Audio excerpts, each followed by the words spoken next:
শিক্ষার্থী আসসালামু আলাইকুম। আজ আমরা সমাধান করব 9.1 এর 5 নং।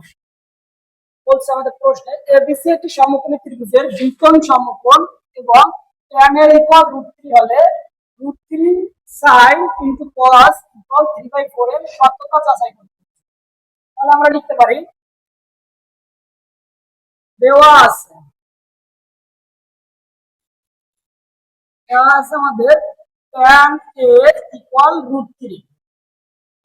এবিসি একটি সমকোণী ত্রিভুজের বিকোণ সমকোণ।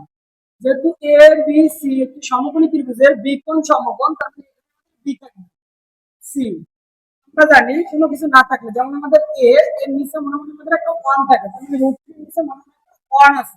তাহলে আমরা জানি tan থিটা ইকুয়াল লম্ব ডিভাইডেড ভূমি। তাহলে এটা লম্বের মান, এটা ভূমি। তাহলে বের করতে হবে অতিভুজ।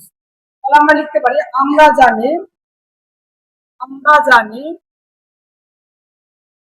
অতিভুজ স্কয়ার মানে এসি স্কয়ার ইকুয়াল লম্ব আছে আমাদের এই যে এবি, তার মানে এবি স্কয়ার প্লাস ভূমি আছে আমাদের বিসি, বিসি স্কয়ার।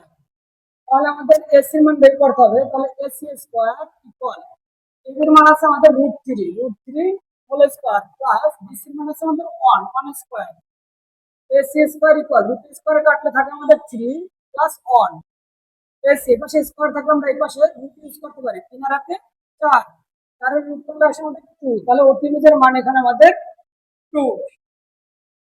আমাদের left side equal √3 sin a into cos a।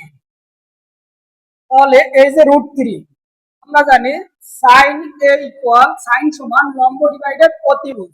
তাহলে আমরা লিখতে পারি লম্ব আছে আমাদের √3, অতিভুজ 2, cos সমান ভূমি ডিভাইডেড অতিভুজ, ভূমি ডিভাইডেড অতিভুজ।